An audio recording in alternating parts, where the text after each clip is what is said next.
అందరికీ నమస్కారాలు. బ్రహ్మ సంకల్పంతో వారి మనసు నుంచి ఉద్భవించింది మానస సరోవరం. అందు నుండి పుట్టింది ఒక అందమైన, మృదు మధురమైన, వినసొంపైన పేరుగల నది సరయూ నది. ఆ సరయూ నది ఒడ్డున గల అయోధ్య నగరంలో జన్మించిన బాలరామయ్య మన అందరి గుండెల్లో వెలసిన దేవదేవుడు. వారు ధర్మానికి ప్రతీక, సనాతనానికి సాక్ష్యం. ఆ అందాల బాలరామయ్య మీద నేను ఒక చిన్న పాట రాసుకున్నాను. దాన్ని మీరందరూ వింటారని, వినాలని కోరుకుంటూ ఉన్నాను. Thank you. బాలరాముని దివ్య దర్శనం జనులకు ఎంతో మోక్షప్రదాయం.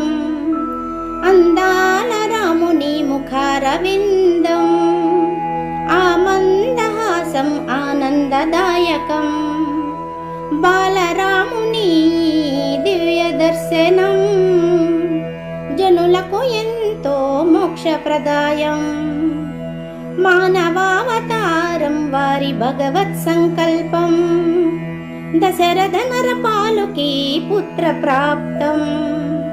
మానవావతారం వారి భగవత్ సంకల్పం, దశరథ నరపాలుకి పుత్ర ప్రాప్తం.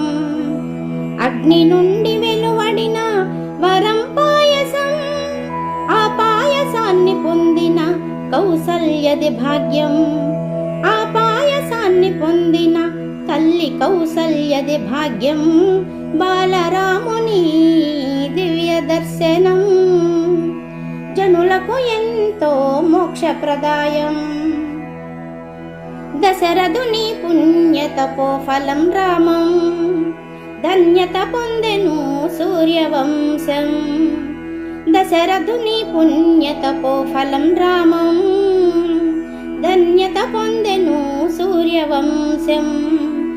బాలరామ జన్మతో పొందెను సంతోషం, కోసల దేశంలోని అయోధ్య నగరం. పుణ్యత సరయూ ఒడ్డున గల అయోధ్య నగరం. బాలరాముని దివ్య దర్శనం జనులకు ఎంతో మోక్షప్రదాయం. పాలబువ్వ పెట్టుటకు తల్లి కౌసల్య ప్రయాస, అందులకు పూర్ణచంద్రుని అద్దములో చూపిన వైనం. పాలబువ్వ పెట్టుటకు తల్లి కౌసల్య ప్రయాస, అందులకు పూర్ణచంద్రుని అద్దములో చూపిన వైనం. ఎంతో ముచ్చటైన ఆ సన్నివేశం, సుమిత్ర కైకేయులకు కనువిందు దృశ్యం. చెప్పును బాలరామునిపై సుమిత్ర కైకేయుల వాత్సల్యం. బాలరాముని దివ్య దర్శనం జనులకు ఎంతో మోక్షప్రదాయం. అందాల రాముని ముఖారవిందం ఆ మందహాసం ఆనందదాయకం.